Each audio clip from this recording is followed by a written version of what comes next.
Hello, and today we're here with Lorenzo Rodriguez. my name is Fernando Aguilera, and today we're going to be discussing Lorenzo's occupation. I have a few questions for him, and let's begin.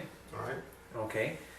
First question is describe your occupation. What is it that you do? Well, I am a customer care communications liaison. I work in internal communications within Florida Power Line. Okay. What factors influence your choice? As to working with Florida Power Line, Yes. first off, it's within my field of study. I study journalism, so it's roughly. I mean, as far as the audience here, you're directing your publications and whatnot to. It's different, but ultimately it's something within the field similar to what I had studied. And also, I mean, it's Florida Power and Light. It's a Fortune 100 company. It's a very stable, lucrative company. Or has the potential. You have potential to grow within the company, and it's a very, very secure job. Job security at this point, day and age, is a very important thing. I think so. That definitely is provided. Definitely agree. With that being said, can you give me a description to what will be a successful person to be in your occupation? An example of a successful person in your occupation? What are the factors that you need to be in a... Well, you definitely have to possess good writing skills. Verbal skills is also, I mean, goes hand in hand. Whether you're writing a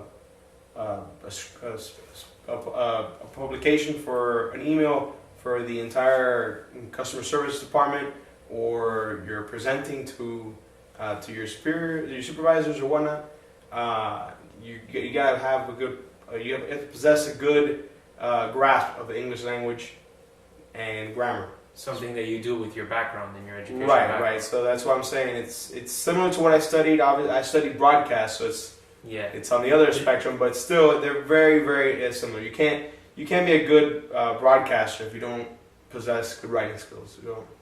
That kind of led me to the segue to the following question. Mm-hmm. How well, you kind of answered it, but how well do you fit that profile? I like to think I fairly well. I don't know. This interview will be a barometer of my speaking skills, but hopefully I'll do this interview justice. I would assume with your background and your bachelor's and all the years Completely shy. It's totally against my nature.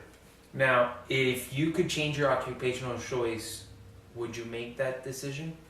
I definitely stay within the field of journalism, but not. I mean, definitely change company. That would. I mean, as great as I feel in the company, it's ultimately I see myself in a broadcast setting, and in a Channel 7 News or an NBC6 or another affiliate somewhere else, or a cable network. It doesn't matter. But my heart, my excuse me, my aspirations, my dreams lie elsewhere.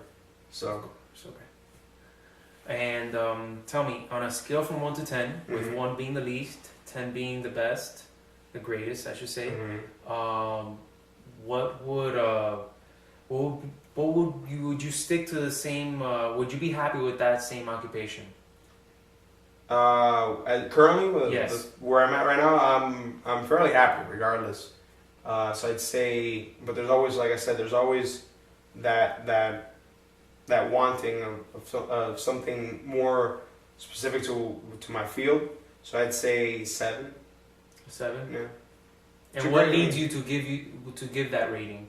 Like I said, it's many of the factors that we discussed.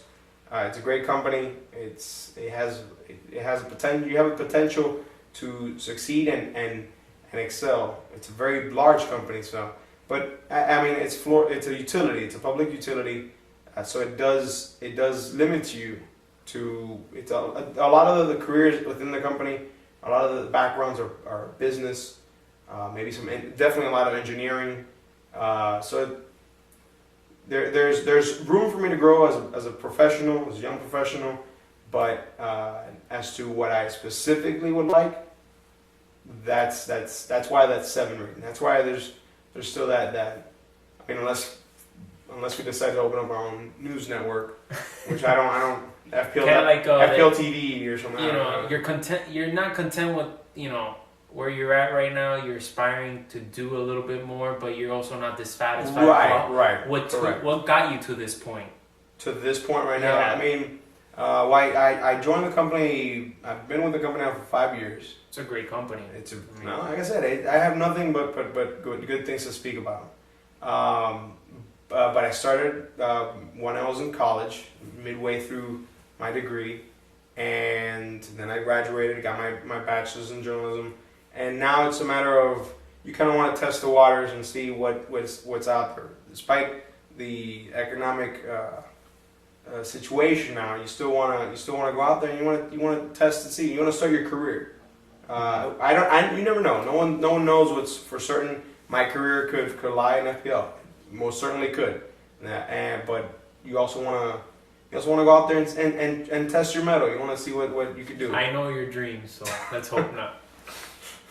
Okay, let's get to the next question. All right. It's a lengthy one. Do you believe you have an adequate balance of work, rest, and leisure? If not, in what ways would you like to improve? How would you like to spend your time? Well, yes. Regarding the balance, work, and leisure, do you have an adequate amount of that? Do you have a good balance of them on that? I'd like to say, on a personal note, yes. I mean, there's always time for more leisure time, right? Yes, of course. Once I graduated, I was, like I mentioned, I started working at the company when I was in school, so that I was part-time. Obviously, I wouldn't be able to do both. I've been full-time and full-time student. I was full-time student, part-time employee. Now that I'm graduated, I've jumped to a full-time role, and it's tricky at first, but it's a 9 to 5, or I'm sorry, 11. It's a later shift, so 11 to 8. You have a little bit of time in the mornings to do some stuff. The weekends are obviously available, so that's always good. Lets you do all the errands and chores that you need to do, and have some me time, you time. Out of those three things that I described earlier, in what ways would you like to improve on one of those, maybe, perhaps? As far as, well, The way you spend your time.